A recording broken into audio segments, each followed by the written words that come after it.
Welcome back to another episode of Talking Sports with your boy DP. And yeah, I'm back like I left Sutton. I was gone for a little minute, chilling, but we ain't had no college football yet. Well, we had some games, but they ain't the teams that we want to look at. We ready for these college football playoffs. That's what we're going to talk about here today. Because we got the first round coming this weekend, and we're going to get into some of these games. But before I get started on that, I got two things to say that's probably help you in your life. You feel me? If you're, just out here in this world, just living. I'm going to give you two things. The first thing is never, ever buy a burrito taco from a fast food restaurant. Don't do yourself that injustice. Go to you a real Mexican taco food truck, stand or whatever, and get you a real deal burrito taco. I'm talking about with the cheese is dripping off, and you dip it in that consomme, if I said that right. Enjoy it. And the second thing is never, ever disrespect my Miami Hurricanes, because it's all about the U. But with that being said, we finna hop right into this thing, man. We got Notre Dame facing Indiana in the first round. Notre Dame 11-1. Indiana 11-1. 7-point favorite Notre Dame. And this game will be played in South Bend. It's going to be cold up there. I already know. And we're going to go over this game a little bit. Talk a few stats. Who I would like to see to win. Who I think going to win. If you want to put this on your little parlay or whatever you use, by all means, do your thing. Because, I be getting a lot of these picks right. Now, I am human. Sometimes I get them wrong. And to let y'all know, I'm going with the outright winner. I ain't necessarily picking against the spread, even though I might mention who is the favorite in this game.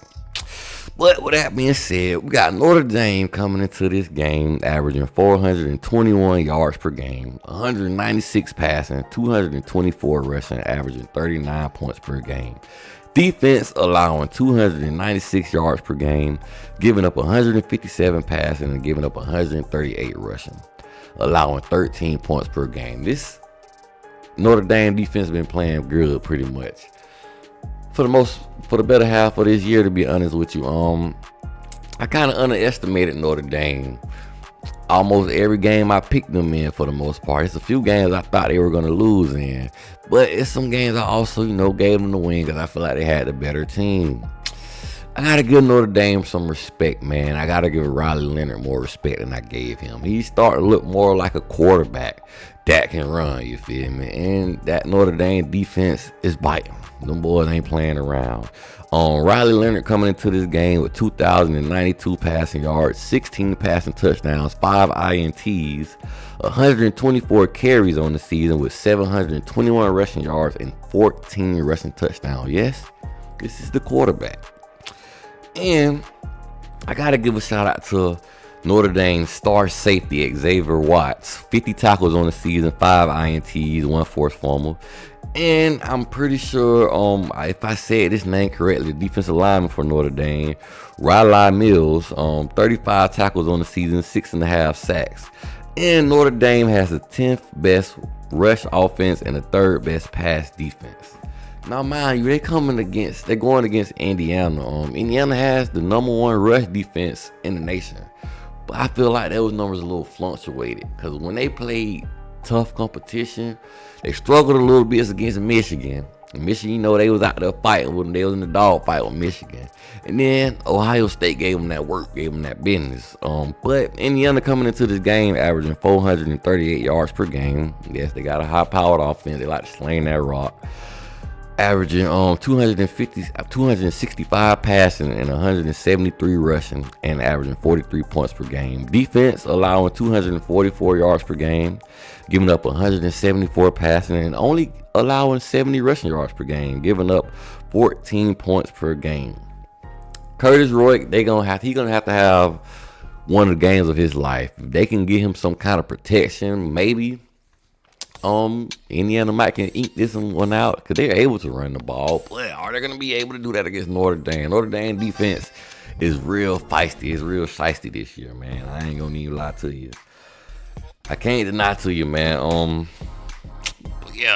Curtis Roy is going to have to do everything in his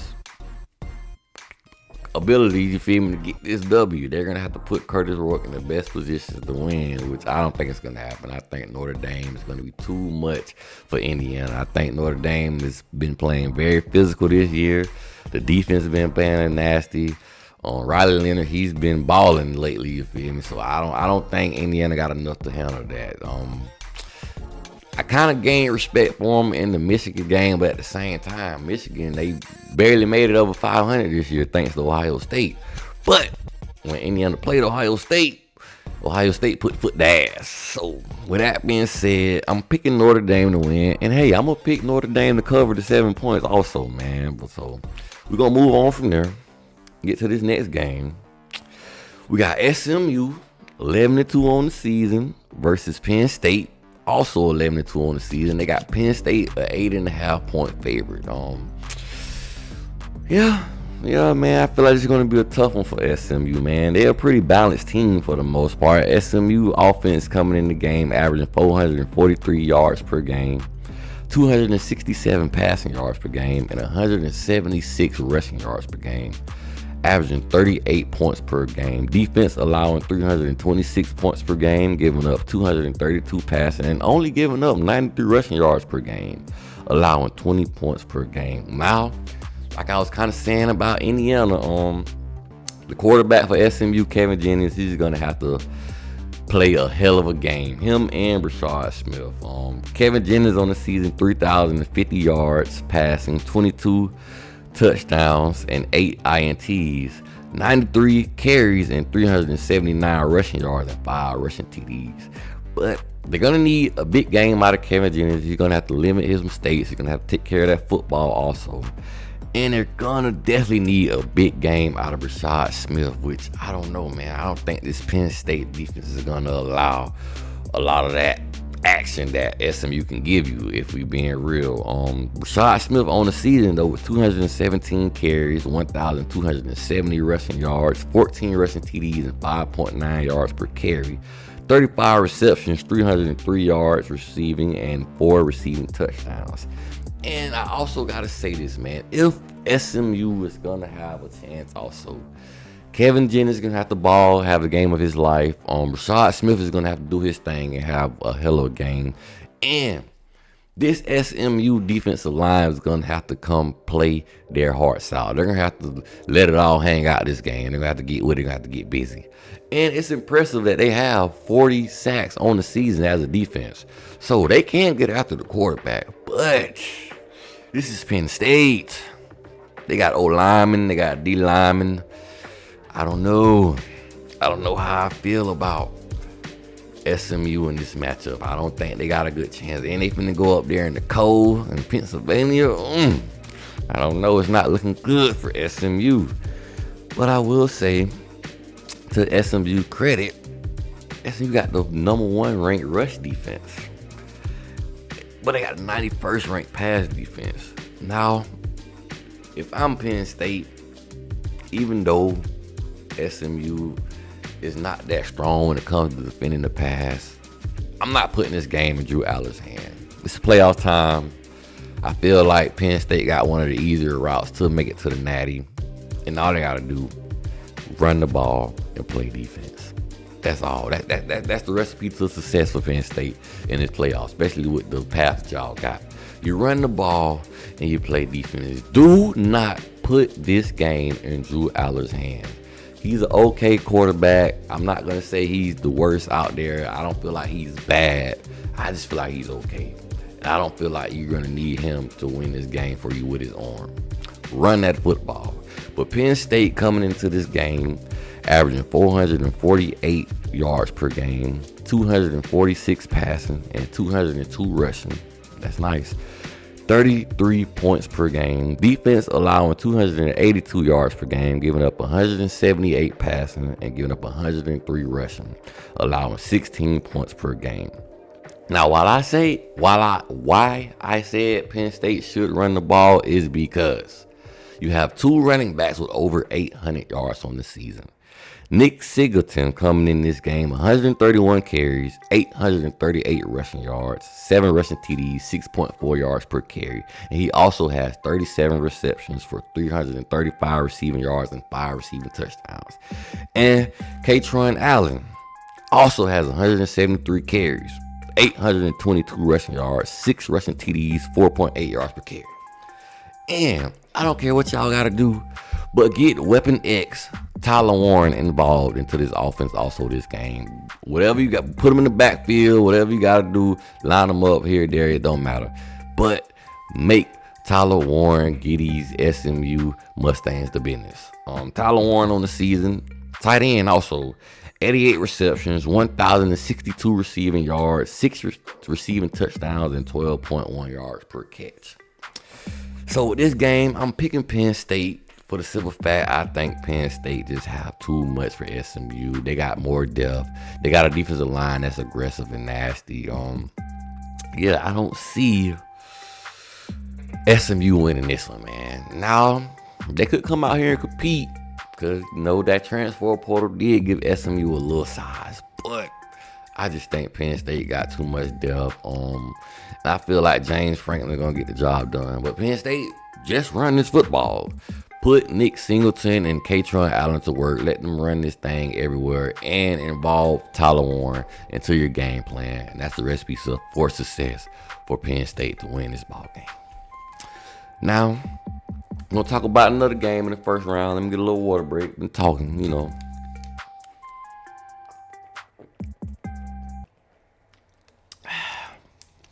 Nothing like some good old H2O,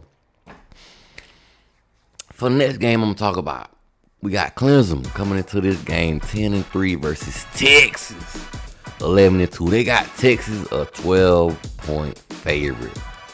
Now, I'm going to give my boy Dabo Swinney a lot more respect than them being a 12-point underdog. This is the playoff. Y'all don't let Dabo Swinney get into the playoffs. A lot of people ain't understanding what it means. This Dabo Swinney is one of the only other coaches in college football that has won a natty besides him and Kirby Smart. I don't know if Mac Brown got a job anywhere else. So as of now, Dabo Swinney and Kirby Smart are the only two head coaches that know how it feels to win a national championship. He's gonna have these Clemson boys ready to play. Dabo Swinney is a master of getting his team hyped for games where people are telling them they're not good enough to win. They can't do it. They don't have the man to do it. Oh, he needs to transfer portal. Oh, he got to do this. Oh, he's not using the portal, so he's not going to have a good team. Dabo Swinney don't hear none of that crap, man. He going to put his trust in his boys. He going to have them prepared to play, and he going to make sure they be able to get the job done and play at their full potential. But Clemson on the season, their offense averaging 454 yards per game, 274 passing yards per game, 180 rushing yards per game, and 35 points per game. Defense allowing 364 yards per game. I don't like that much. Giving up 214 passing and giving up 150 rushing, allowing 22 points per game. Cade Klubnik, you're going to have to put your grown man pants on in this game, buddy. But I feel like you can do it, man. Cade Klubnik on the season with 3,300 passing yards, 33 passing touchdowns, 5 INTs, but he also has 106 carries, 458 yards rushing, and 7 rushing TDs. And Phil Maffa, we're going to need to see a lot of Phil Maffa and Cade Klubnik. Whether it's running the ball, passing the ball, you got to let these young men work because these going to be your bread and butter. It's the playoffs. The best team the team that can run the ball, the team that can play defense will win these games. And I've got a little bit more faith in Clemson than I do Texas, if we being real. But Phil Maffa on the season with 214 carries, 1,106 rushing yards, 8 rushing TDs, and 5.2 yards a carry. But the factor I feel like is going to be in this game, can this Clemson defensive line cause disruption? Get Quentin Ewers uncomfortable. Get in Quentin Ewers' head and don't let him sit back there and pick you apart. Because Quentin Ewers have been sacked 22 times on the season. And I know TJ Parker licking his chops for that. And I know Peter Wood licking his chops for that. And I want to highlight TJ Parker. Give the young man some credit also. Defensive end for Clemson. 54 tackles on the season with 11 sacks. So he getting after that QB. Now let's talk about Texas a little bit, man. Texas offense coming in this game averaging 445 total yards per game. 281 passing, 164 rushing, 33 points per game. Defense allowing 249 points. Defense allowing 249 yards per game, giving up 143 passing and giving up 106 rushing, which ain't bad. But I feel like Clemson, y'all can take advantage of that. Run this football, man. And Texas is only allowing 12 points per game. And I'm going to give a lot of respect to Anthony Hill Jr. because you're going to have to work this game. They're going to put you to work. Anthony Hill Jr. is coming into this game with 90 tackles, 7.5 sacks, 4 forced fumbles, and 1 INT. Now, the reason I'm doubting Texas is because I've already said it in past shows. Texas, they played the bottom half of the SEC teams. The best team they played besides Georgia, which they lost twice to, was Texas A&M. And Texas A&M had already 3 losses before they even came into the matchup. I don't have enough trust in Texas offense, to be honest with you. Now, mind you, the offense of Texas can make plays, but their bread and butter is their defense, if I'm being honest. Texas do got a good defense. I can't take that from them. But I don't got enough trust in Texas. I'm going to pick Clemson because I can trust Dabo Swinney a little bit. Now, even though Clemson a rival, because I'm a Miami fan and I don't care really what they do, but they represent the ACC. And we need somebody to smack one of these SEC teams in the mouth because they talk a lot of trash and it's be real disrespectful sometimes. I don't care how many 5 stars go to the SEC because half of them transferring out that joint anyways. Going to lower schools, performing, pretty much leveling the playing field, if you want to be honest. Each and every year, you got 5 stars and 4 stars transferring out of the SEC programs. Even some 3 stars that might slip their way in the SEC that have got developed in the SEC, got in SEC strength and conditioning programs and nutrition and so on and so forth. And then they go to another school their junior year or senior year and they balling out. So I don't have trust in Texas. They're not going to cover it, and I got Clemson winning the game. Now, I don't think Clemson going to cover no 12 points, but I got Clemson to win this thing. So, that being said, we're going to move on with the last game I'm talking about. Y'all already know. We got Tennessee 10-2 going up against Ohio State 10-2. They got Ohio State a 7.5 point favorite. The disrespect. Dang, Tennessee, they disrespecting y'all. And I've been hearing Tennessee fans say, hey, don't think the Buckeyes is finna have a home field advantage. Because Tennessee fans say we pulling up. And we pulling up to show out. So, with that being said, Tennessee offense is averaging 462 total yards per game. 230 passing yards per game. And 232 rushing yards per game. That's what you need to do in playoffs football. So you mean tell me Tennessee out here averaging 232 rushing yards per game in the regular season? That stink. And I mean stink in a good way. 37 points per game. And Tennessee defense, hey, them boys, they play some good defense in Tennessee also. Defense allowing 278 yards per game, giving up 178 passing, and only giving up 99 rushing yards per game. Allowing 13 points per game. Now, the man with the plan for Tennessee, Dylan Sampson. Now, hopefully Nico don't do anything to put y'all in bad situations because y'all shouldn't just put it in Nico's hands because y'all don't have to do that. You got a Dylan Sampson running that rock. Dylan Sampson on the season, 256 carries, 1,485 rushing yards, and 22 rushing touchdowns. 5.8 yards per carry. Dylan Sampson is the X factor for Tennessee. Run the ball, play good defense, you're on to the next round. And also, Tennessee has the 19th ranked first down offense, the 14th ranked third down offense, and the 9th ranked running offense.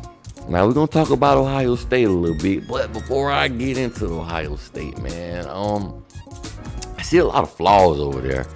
A lot of people saying they got one of the best rosters in the land. Yeah, I will give them that. They real stacked over there, Ohio State. The Buckeyes got a lot of players that can pop off the tape if you need them to.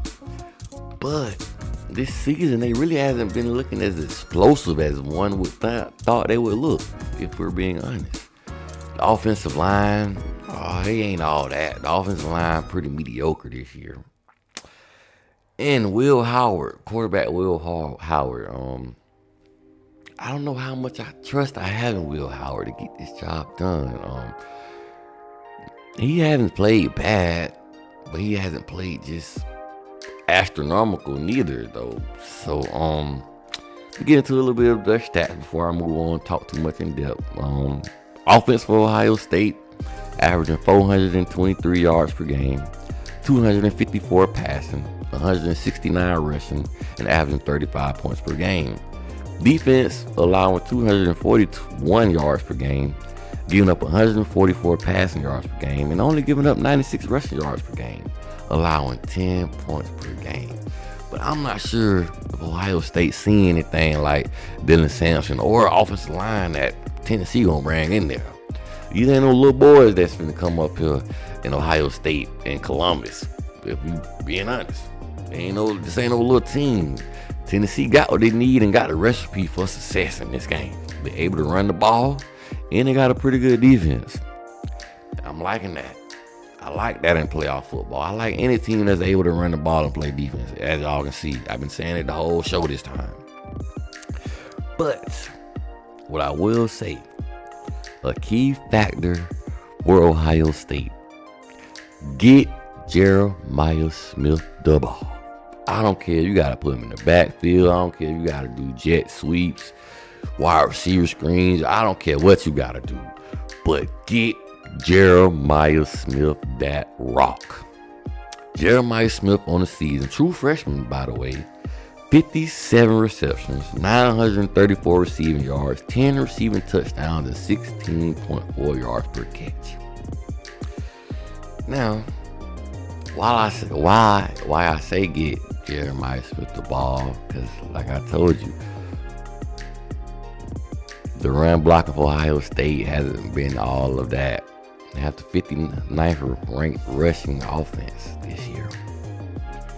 I think Tennessee is going to be a little bit too much for Ohio State.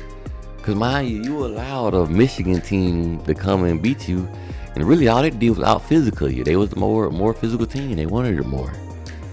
So if Tennessee come out here, we'll go to Columbus and be the more physical team, and they got their fans behind them, their fans backing them, and they can run this football. All they gotta do is play some solid defense. It's gonna be trouble for Ohio State. So they got Ohio State a 7.5 point favorite.